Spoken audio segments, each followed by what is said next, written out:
ಜ್ಯೋತಿರ್ಲಿಂಗ ದರ್ಶನ ಎಂದರೆ ಹಿಂದೂಗಳಿಗೆ ಅಪಾರ ಭಕ್ತಿ.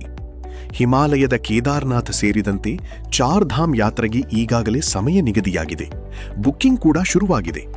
ಚಾರ್ಧಾಮ್ ಯಾತ್ರೆ ಕನಸು ಹೊತ್ತವರಿಗೆ ಸರ್ಕಾರವೇ ಸಬ್ಸಿಡಿ ನೀಡುತ್ತಿದೆ. ಹೌದು, ಎಷ್ಟೋ ಜನರಿಗೆ ಈ ಕುರಿತು ಮಾಹಿತಿ ಗೊತ್ತೇ ಇರುವುದಿಲ್ಲ. ಅದರ ಬಗ್ಗೆ ನಾವಿಲ್ಲಿ ತಿಳಿಸಿಕೊಡುತ್ತೇವೆ. ಯಾತ್ರಿಕರಿಗೆ ಸುಮಾರು 20,000 ರೂಪಾಯಿವರೆಗೆ ಸಹಾಯಧನ ನೀಡುವ ಯೋಜನೆಯೊಂದು ಸರ್ಕಾರದಲ್ಲಿದೆ. ಈ ಯೋಜನೆಯ ಲಾಭ ಪಡೆಯಲು ಯಾತ್ರಿಕರು ಆನ್ಲೈನ್ನಲ್ಲಿ ನೋಂದಣಿ ಮಾಡಿಸಿಕೊಳ್ಳುವುದು ಕಡ್ಡಾಯ. QR ಕೋಡ್ ಹೊಂದಿರುವ ಯಾತ್ರಾ ಪಾಸ್ ಇಲ್ಲದೆ ಪ್ರವೇಶ ಸಿಗುವುದಿಲ್ಲ ಎಂದು ಅಧಿಕಾರಿಗಳು ತಿಳಿಸಿದ್ದಾರೆ. ಇನ್ನೊಂದು ಪ್ರಮುಖ ಎಚ್ಚರಿಕೆ: ಹೆಲಿಕಾಪ್ಟರ್ ಬುಕಿಂಗ್ ಹೆಸರಿನಲ್ಲಿ ಮೋಸ ಮಾಡುವ ನಕಲಿ ವೆಬ್ಸೈಟ್ ಮತ್ತು ಏಜೆಂಟ್ಗಳಿಂದ ಎಚ್ಚರಿಕೆಯಿಂದಿರಿ. ಅಧಿಕೃತ ಸರ್ಕಾರಿ ತಾಣಗಳಲ್ಲಿ ನೋಂದಣಿ ಮಾಡಿಕೊಳ್ಳಿ.